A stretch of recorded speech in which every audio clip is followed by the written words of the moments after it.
کہ روزے کی اصل حقیقت ہے کیا، اور اس میں جیسے کہا جاتا کہ بھوکا پیاسا رہنا اور زن و شو کے تعلقات سے اجتناب، تو بھوکا پیاسا رہ کر بندہ اپنے رب کی عبادت کرتا ہے، تو اس کا کیا مطلب ہے؟ عبادت، بھوک اور پیاس، ان دونوں کا آپس میں ریلیشن، یہ عبادت کس طرح؟ جی یہ بہت اہم سوال ہے روزے کے حوالے سے۔ اس کو سمجھنا چاہیے کہ روزے کی حقیقت اور اس کا یہ اصل فلسفہ کیا ہے۔ تو اگر ہم روزے کی عبادت کو اور اس کی نوعیت کو دیکھیں اور اس پر غور کریں تو یہ بات معلوم ہوتی ہے کہ روزہ اصل میں اپنے پروردگار کی اطاعت کا، فرما برداری کا علامتی اظہار ہے، سمبولک ایکسپریشن آف اوبیڈینس، یعنی اللہ کے حضور میں ایک بندہ اس عبادت کے ذریعے سے سمبلائز کرتا ہے کہ وہ اس کا مطیع اور اس کا فرما بردار ہے، اس کے حکموں سے وہ سرتابی نہیں کرے گا۔ جب کوئی بندہ اپنے پروردگار پر ایمان لاتا ہے، اس کے الہ واحد ہونے کا اعتراف اور اقرار کرتا ہے، تو ایک طرف وہ پرستش بھی کرتا ہے اپنے رب کی، اپنے صحیح، الہ کی، الہ کی۔ ٹھیک ہے، تو ایک طرف وہ پرستش بھی کرتا ہے۔ بعض موقعوں پر ابلیس کے اگر راستے سے وہ ابا کرتا ہے اور خدا رحمان کے راستے پر چل کر دکھاتا ہے، تو وہ کیا کر رہا ہوتا ہے کہ خدا کے لیے، اپنے پروردگار کے لیے حمیت و حمایت کا اظہار کر رہا ہوتا ہے۔ تو بعض عبادتیں آپ دیکھیں، جیسے مثال کے طور پر نماز ہے، تو اس میں وہ پرستش کر رہا ہے، خضوع، تذلل، عاجزی کا اظہار کر رہا ہے اپنے رب سے۔ اور آپ مثال کے طور پر حج کو دیکھیں تو اس میں بہت سے ایسے مناسک ہیں جس میں گویا کہ وہ اللہ کے لیے حمیت و حمایت کا علامتی اظہار کر رہا ہے، جیسے مثال کے طور پر جمرات پر رمی کرتے ہوئے وہ اس بات کو سمبلائز کرتا ہے کہ میں ابلیس کے ساتھ نہیں ہوں، اس دنیا میں جو کشمکش ہے میں اپنے پروردگار خدائے رحمان کے راستے پر ہوں، اس کے لیے حمیت و حمایت کا مظاہرہ کر رہا ہوں، علامتی اظہار کر رہا ہوں، اور آئندہ زندگی میں بھی اسی پر رہوں گا۔ تو اس لحاظ سے اگر آپ روزے کی عبادت کو دیکھیں تو اس میں چونکہ پابندیاں ہیں، یعنی کچھ چیزوں سے اجتناب کرنا ہے، کچھ چیزوں سے روکا گیا ہے، کھانا پینا اور زن و شو کا تعلق جب رک گیا بندہ، تو اب وہ یہ بتا رہا ہے کہ یہ جو عبادت میرے لیے مشروع ہوئی ہے، اس عبادت میں اللہ تعالیٰ نے صرف پابندیاں لگائی ہیں میرے اوپر کچھ، تو میں پابندیوں کو ایکسیپٹ کر رہا ہوں اور عملاً اس کی خلاف ورزی سے اجتناب کر رہا ہوں، تو گویا کہ میں اپنے پروردگار کا مطیع اور فرما بردار ہوں، اور اس اللہ کو مجھ سے اپنے سارے شب و روز میں زندگی بھر مجھ سے پرستش کے علاوہ یہ اطاعت بھی مطلوب ہے۔ اگر میں اس کا مطیع نہیں رہوں گا تو گویا کہ میرا بندگی کا تصور تو ادھورا ہے۔ تو بندگی کا تصور ہی اس طرح پورا ہوتا ہے کہ یہ تینوں پہلو میں نے بتایا کہ بندہ اپنے رب کے لیے پرستش بھی کرے اور اس کی حمیت و حمایت کا مظاہرہ بھی کرے، اعتراف بھی کرے، اور اسی طرح وہ اس کا فرما بردار اور مطیع بندہ بن کر رہے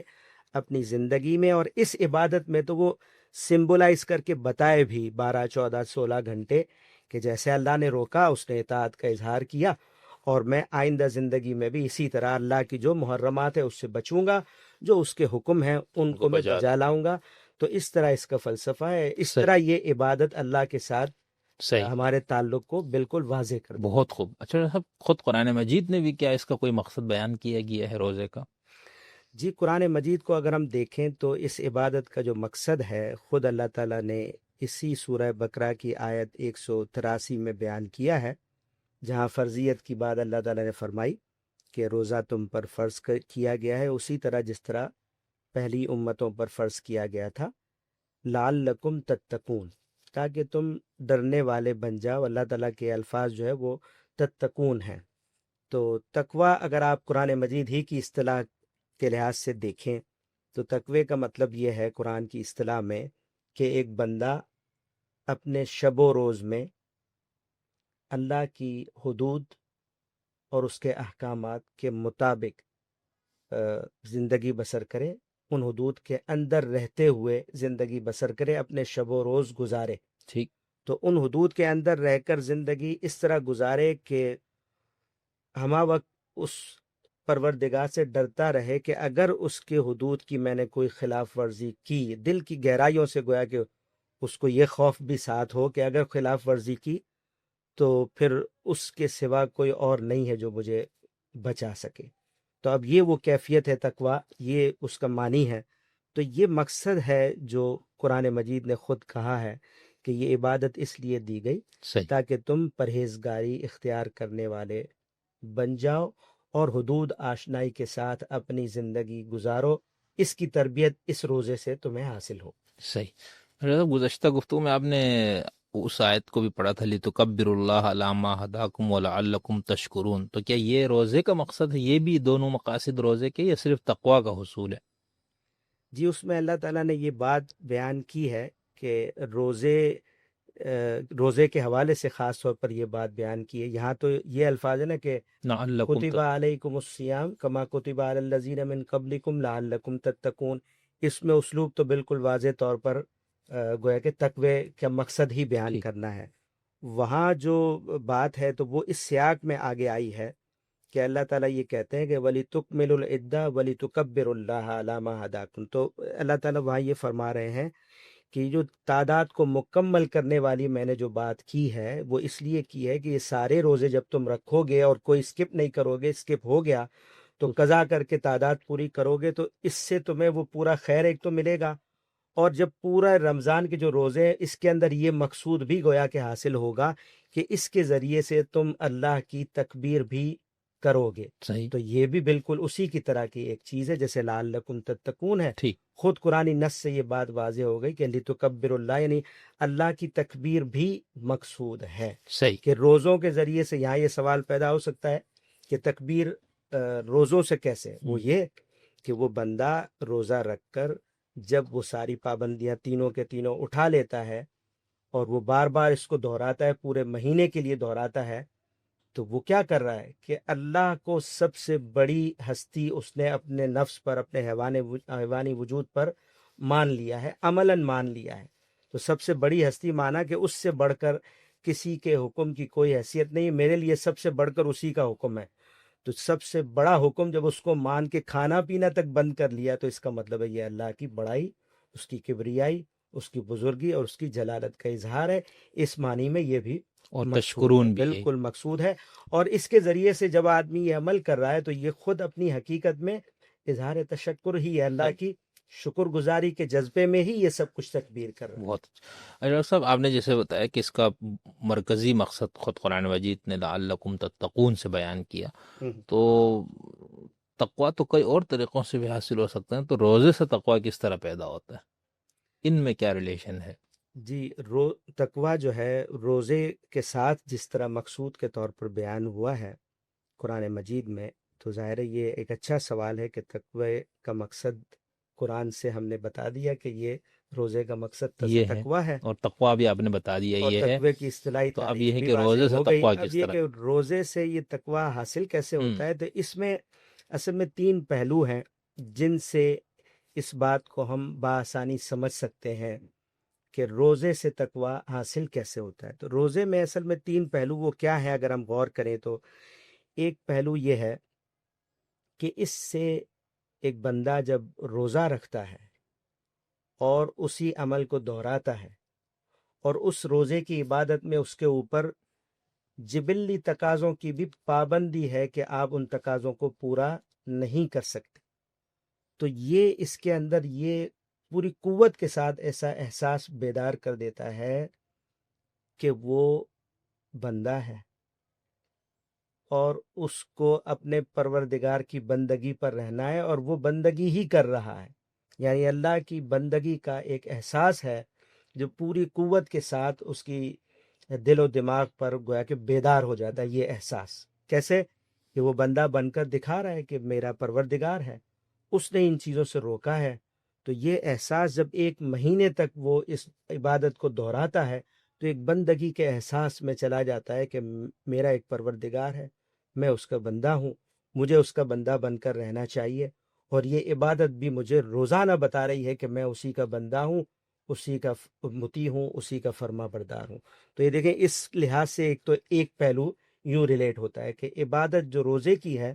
وہ احساس بندگی کو جگاتی بھی ہے اور پوری قوت سے بیدار کر دیتی ہے کہ میں کوئی آزاد مخلوق حیوان نہیں ہوں، بلکہ میں خدا کا بندہ ہوں اور مجھے بندگی کے ساتھ رہنا چاہیے اور میں رہ کر دکھا رہا ہوں۔ تو ایک احساس یہ ہے جو پیدا ہوتا ہے۔ دوسری جو چیز ہے، جو دوسرا پہلو ہے جس سے ہم اس سوال کو سمجھ سکتے ہیں، وہ یہ ہے کہ روزے کی عبادت وہ جواب دہی کا احساس بھی پیدا کرتی ہے روزے دار پر۔ صحیح، یعنی جب ایک روزے دار روزہ رکھ رہا ہے، اللہ کے حکم پر رکھ رہا ہے، اللہ کے حکم پر وہ ساری چیزیں چھوڑ کر بیٹھا ہوا ہے، منہ زور ساری جو جبلی تقاضے ہیں وہ اس کے وجود میں موجود ہیں، لیکن وہ ان پہ لبیک نہیں کر رہا، بلکہ ان کو کنٹرول کیے ہوئے ہیں۔ تو اس کا مطلب کیا ہے کہ اس نے اپنے آپ کو جس پروردگار کی بندگی کے لیے تیار کیا ہے اور تیار کر رہا ہے، اس کی جواب دہی کا احساس وہ رکھتا ہے، اس لیے ساری چیزیں موجود ہیں، اس کی دسترس میں ہیں، اس کو پوری آزادی ہے کہ ان پابندیوں کو توڑ دے وہ، ٹھیک ہے، کھانا پینا اور میاں بیوی کا تعلق، ان پابندیوں کو توڑ دے۔ کوئی قوت نہیں ہے جو اس کا ہاتھ پکڑ سکے، لیکن اس کے باوجود اس پروردگار کے حکم پر وہ یہ سمجھتا ہے وہ سمیع و بصیر ہے، اس نے حکم دیا ہے، اپنے پیغمبروں کے ذریعے سے اس عبادت کو میرے لیے مشروع کیا ہے، تو وہ چونکہ دیکھ رہا ہے، وہ میرا پروردگار ہے، میں اس کا بندہ ہوں، تو مجھے ایک دن اس کو جواب دینا ہے۔ تو یہ احساس جواب دہی بھی اس روزے کی جو عبادت کی نوعیت ہے، جو محرمات ہیں اس میں، یہ خود اس کو گویا کہ ایک لحاظ سے گرفت میں لے لیتی ہے۔ یہ دوسری چیز۔ بہت اچھا۔ تیسری چیز یہ ہے کہ تقوی کے لیے صبر ضروری چیز ہے، یہ تیسرا پہلو ہے۔ اور صبر جو ہے وہ یہ جو عبادت ہے، یہ چونکہ صبر کروانے والی ہی عبادت ہے، یعنی اس میں اس طرح کی عبادت تو نہیں ہے نا، کوئی آدمی حج کر رہا ہے، عمرہ کر رہا ہے، انفاق کر رہا ہے، زکوٰۃ دے رہا ہے، قربانی کر رہا ہے، نماز میں رکوع و سجود کر رہا ہے، لوگ دیکھ سکتے ہیں کہ یہ عابد ہے، یہ عبادت کر رہا ہے، جبکہ روزے کی عبادت کو تو گویا کہ حصی طور پر کوئی شخص دیکھ نہیں سکتا۔ تو اس میں کر کیا رہا ہے وہ، یعنی کچھ پابندیاں ہیں اللہ نے لگا لی ہیں، ان پابندیوں کو اپنے اوپر اس نے امپلیمنٹ کر دیا ہے، لاگو کر دیا ہے، انہی پابندیوں کو اختیار کیے ہوئے ہے، اور صرف 1-2 گھنٹے کے لیے نہیں، فجر سے لے کر رات کے شروع ہونے تک، اور صرف ایک دن کے لیے نہیں بلکہ 29-30 دنوں تک مسلسل وہ کر رہا ہے۔ تو اس سے کیا ہوا، اس کے صبر کی تربیت ہو رہی ہے۔ اس دنیا میں امتحان کیا ہے، ایک طرف اس کا یہ حیوانی وجود ہے اور اس کی منہ زور خواہشیں ہیں، اور دوسری طرف اللہ تعالیٰ کا یہ مطالبہ ہے کہ اس دنیا میں اس کے بندے کو اس پروردگار کی حدود کے اندر رہ کر زندگی گزارنی ہے۔ تو اب 2 ہی چیزیں ہیں نا، تو ان 2 چیزوں میں وہ روزے میں کیا کر رہا ہے، وہ حدود کے اندر زندگی گزار رہا ہے، تو اب اس سے صبر سیکھ رہا ہے۔ تو صبر کی تربیت کی آپ دیکھیں یہ عبادت ہے۔ تو یہ 3 پہلو کہ احساس بندگی کو جگاتا ہے روزہ، اور جواب دہی کا احساس کو بالکل ہائی لائٹ کر دیتا ہے، اس کے اعماق میں اتار دیتا ہے، اور تیسرا صبر کی جو تربیت ہے وہ اس روزے کی عبادت سے ہوگی، دوسری عبادات سے نہیں ہو رہی۔ تو اس خاص صبر کی تربیت کے لحاظ سے آپ دیکھیں تو اللہ کے نبیوں کی جو شریعت ہے اس میں جتنی عبادات تھی، خاص اس مقصد سے جو نفس کا تزکیہ ہے، اس کے لیے روزے کی عبادت سب سے زیادہ موضوع ہے۔ ان 3 پہلوؤں سے دیکھیں تو جو تقویٰ ہے وہ اسی عبادت سے اصل میں بہت حاصل ہوتا ہے۔